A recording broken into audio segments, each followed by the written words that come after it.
নমস্কার, আমি সুশোভন। অদ্ভুত অথচ বাস্তব চ্যানেলে আপনাকে স্বাগত।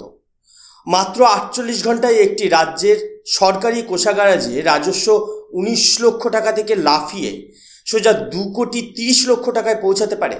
তা কি কোনো ম্যাজিক, নাকি গত 15 বছর ধরে চলা 10,000 কোটি টাকার কোনো প্রাতিষ্ঠানিক লুটের পর্দাফাঁস? হ্যাঁ, ঠিকই শুনছেন। রেশন দুর্নীতি কিংবা শিক্ষা নিয়োগ দুর্নীতিকেও বহরে টেক্কা দিতে চলেছে পশ্চিমবঙ্গের ইতিহাসের এই বৃহত্তম খনিজ মাফিয়া সিন্ডিকেট বা ডিসিআর স্ক্যাম। আজ কোনো জল্পনা নয়, সরকারি নথির নিখাদ অঙ্কে প্রমাণ করে দেব কিভাবে এতদিন কোটি কোটি টাকা দেশের সাধারণ মানুষের পকেট কেটে তোলা মাফিয়াদের ঘরে গেছে। পুরো ভূরাজনৈতিক ও অর্থনৈতিক সমীকরণটি বুঝতে ভিডিওটি একদম শেষ পর্যন্ত দেখুন। বন্ধুরা, ভারতের যে কোনো রাজ্যের অর্থনৈতিক মেরুদণ্ড বা ইকোনমিক ব্যাকবোন হলো তার নিজস্ব খনিজ সম্পদ এবং তার থেকে সংগৃহীত রাজস্ব বা স্টেট রেভিনিউ। বিশেষ করে পশ্চিমবঙ্গের বীরভূম বা রাঢ়বঙ্গ অঞ্চলটি তার বিপুল পরিমাণ পাথর খাদান বা স্টোন কোয়ারিজের জন্য এবং মাইন মিনারেলসের জন্য অত্যন্ত গুরুত্বপূর্ণ। ভারতের জাতীয় সড়ক বা ন্যাশনাল হাইওয়ে এবং পরিকাঠামো উন্নয়নের জন্য এই পাথরের গুরুত্ব অপরিসীম। কিন্তু বছরের পর বছর ধরে এই সম্পদকে ব্যবহার করে এক শ্রেণীর স্বার্থান্বেষী চক্র রাজ্যকে দেউলিয়া করার চক্রান্ত চালিয়ে আসছিল। কিন্তু সময় বদলেছে।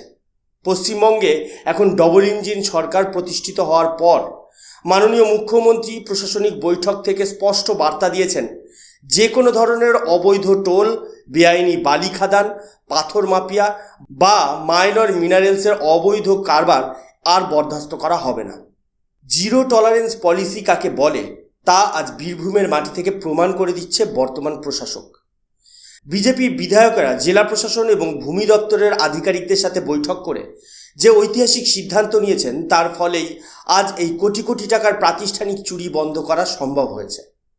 কিভাবে এই অসম্ভব সম্ভব হলো এবং কিভাবে পূর্বতন সরকারের আমলের দুর্নীতির কঙ্কাল বেরিয়ে এলো তা আমাদের অত্যন্ত গভীরভাবে বিশ্লেষণ করতে হবে। আমাদের অনেকের মনে প্রশ্ন জাগতে পারে, এই যে বারবার ডিসিআর বলা হচ্ছে, এই জিনিসটা আসলে কি? কেন এটাকে কেন্দ্র করে এত বড় কেলেঙ্কারি গড়ে উঠল? খুব সরল ভাষায় আপনাদের বুঝিয়ে বলি।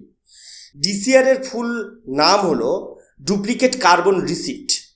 যখন সরকারি কোনো খনিজ সম্পদ যেমন পাথর বা বালি কুয়ারি বা নদী থেকে ট্রাকে করে অন্য কোথাও নিয়ে যাওয়া হয়, তখন সরকারকে একটি নির্দিষ্ট পরিমাণ খনিজ রয়্যালটি বা ট্যাক্স দিতে হয়। এই ট্যাক্স আদায়ের পর সরকারকে যে সরকারি রসিদ বা চালান দিতে হয় তাকেই বলা হয় ডিসিআর। পশ্চিমবঙ্গ সরকারের নিয়ম অনুযায়ী এই চালান ইস্যু করার মূল দায়িত্ব ওয়েস্ট বেঙ্গল মিনারেল ডেভেলপমেন্ট কোঅপারেশনের। কিন্তু বিগত সরকারের আমলে বীরভূমে কি খেলা চলছিল জানেন?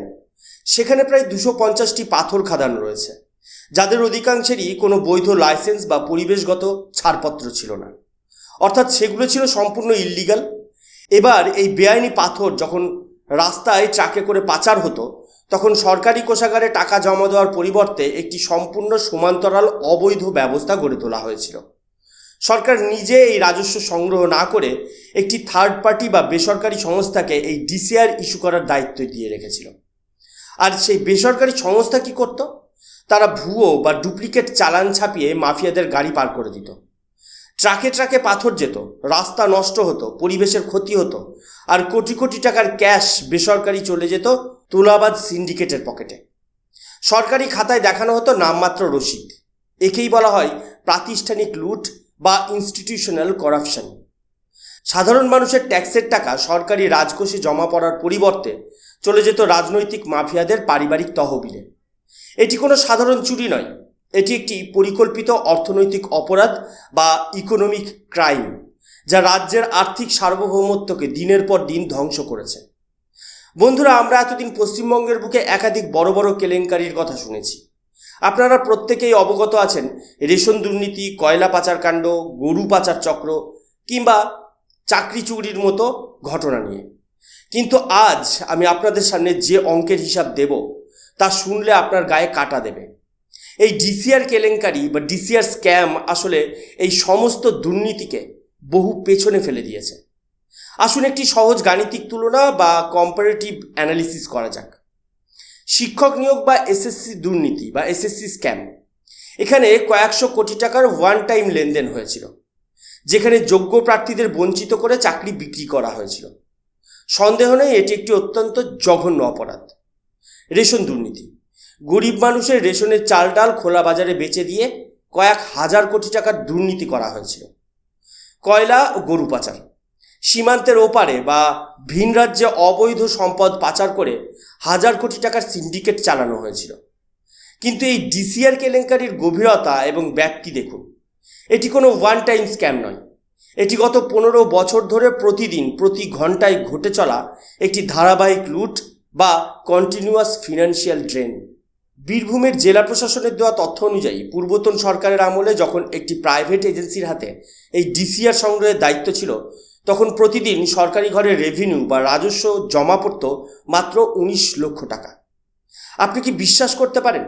250টি খাদান থেকে হাজার হাজার ট্রাক পাথর যাচ্ছে, আর প্রতিদিন কালেকশন মাত্র 19 লক্ষ টাকা।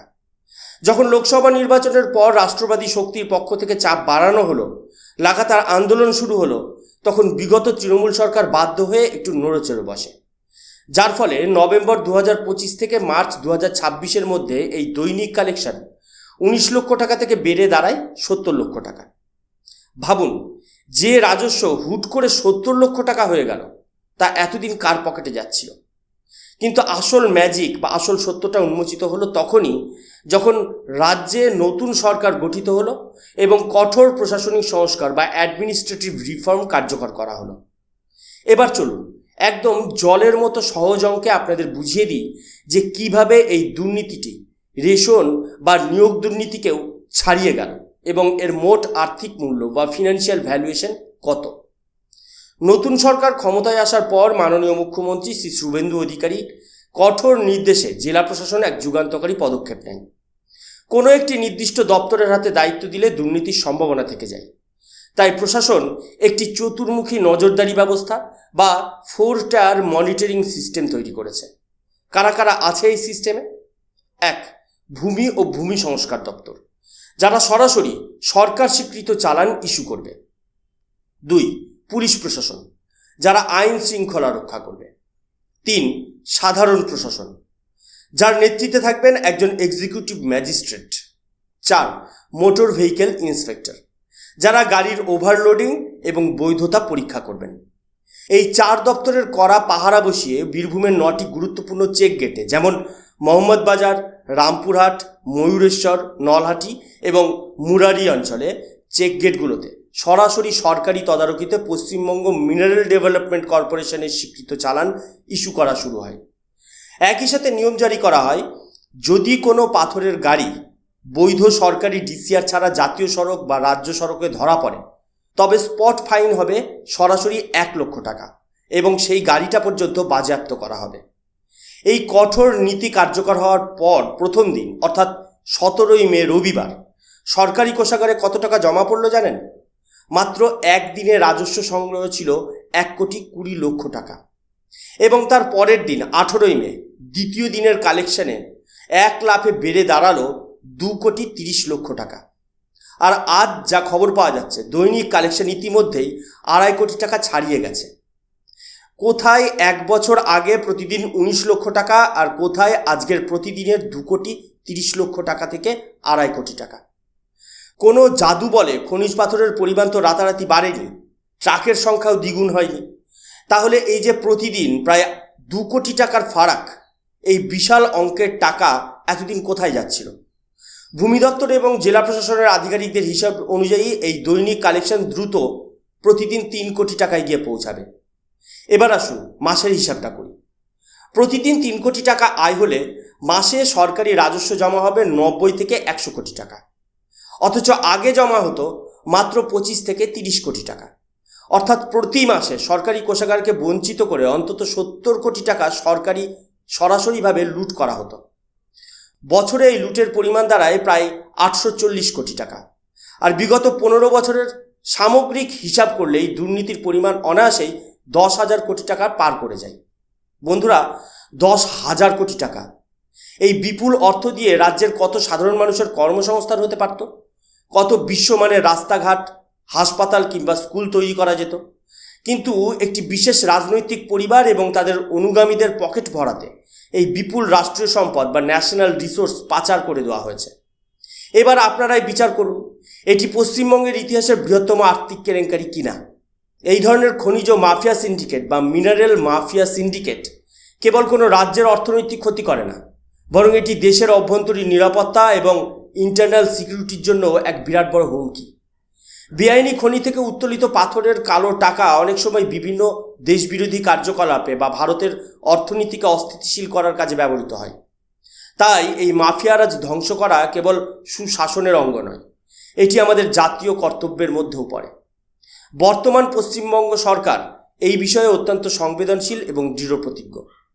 গত 21শে মে মাননীয় মুখ্যমন্ত্রী রাঢ়বঙ্গের 5টি জেলাকে নিয়ে একটি অত্যন্ত গুরুত্বপূর্ণ উচ্চ পর্যায়ের প্রশাসনিক বৈঠকে বসেছিলেন। বীরভূমের জেলা শাসককে ইতিমধ্যে নির্দেশ দেওয়া হয়েছে বিগত 15 বছরের এই সম্পূর্ণ ডিসিআর কেলেঙ্কারির একটি বিস্তারিত এবং পুঙ্খানুপুঙ্খ রিপোর্ট তৈরি করে মুখ্যমন্ত্রীর কাছে পেশ করার জন্য।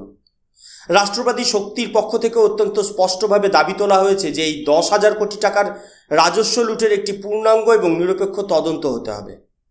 দিনের আলোর মতো পরিষ্কার এই চুরির পেছনে যারা যুক্ত তারা কোনো প্রভাবশালী রাজনৈতিক ব্যক্তিত্বই হন না কেন, কোনো বেসরকারি সংস্থার মালিকই হন না কেন, কিংবা কোনো দুর্নীতিগ্রস্ত সরকারি আধিকারিক হন না কেন, কাউকে রিয়াক্ট করা হবে না।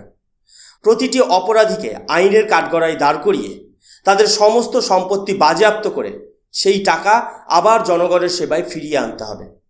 সরকার যে দৃঢ়তার সাথে এই পদক্ষেপ শুরু করেছে তা সত্যিই প্রশংসনীয় এবং এটি পশ্চিমবঙ্গের প্রশাসনিক ইতিহাসে একটি গেম চেঞ্জার প্রমাণিত হতে চলেছে। বন্ধুরা, পাথর দিয়ে এই শুদ্ধিকরণ অভিযান কেবল শুরু হয়েছে। বীরভূম তথা সমগ্র পশ্চিমবঙ্গে যত ধরনের বেআইনি মাইন্স মিনারেলস বা বালি পাথরের চোরা কারবার রয়েছে, বর্তমান প্রশাসন ঠিক এইভাবেই কঠোর হাতে সেগুলোর অবসান ঘটাবে। আইন যখন কঠোরভাবে প্রয়োগ করা হয় তখন সরকারি রাজকোষ যে কতটা সমৃদ্ধ হতে পারে তা মাত্র 2 দিনের এই কালেকশনের রেকর্ডই প্রমাণ করে দেয়। বিগত সরকারের আমলে সাধারণ মানুষের চোখ ধুলো দিয়ে কিভাবে একটি তোলামূল সংস্কৃতি গড়ে তোলা হয়েছিল তা আজ বীরভূমের প্রতিটি সচেতন নাগরিক বুঝতে পারছেন। পশ্চিমবঙ্গের এই অর্থনৈতিক পুনরুত্থান এবং মাফিয়ারাজ নির্মূল করার এই লড়াইয়ে আপনাদের ভূমিকাও অত্যন্ত গুরুত্বপূর্ণ। এই যে 10,000 কোটি টাকার ঐতিহাসিক ডিসিআর কেলেঙ্কারি বা ডিসিআর স্ক্যামের পর্দাফাঁস হলো, এই বিষয়ে আপনার ব্যক্তিগত মতামত কি? আপনার কি মনে হয় এই তদন্তের মাধ্যমে মূল চাঁইদের শাস্তি দেওয়া সম্ভব হবে? অবশ্যই নিচে কমেন্ট করে আপনার মূল্যবান মতামত জানান। ভিডিওটি ভালো লাগলে এবং এই ধরনের গভীর তথ্য সমৃদ্ধ রাজনৈতিক ও ভূরাজনৈতিক বিশ্লেষণ আরও দেখতে চাইলে আমাদের চ্যানেলটি অবশ্যই সাবস্ক্রাইব করুন।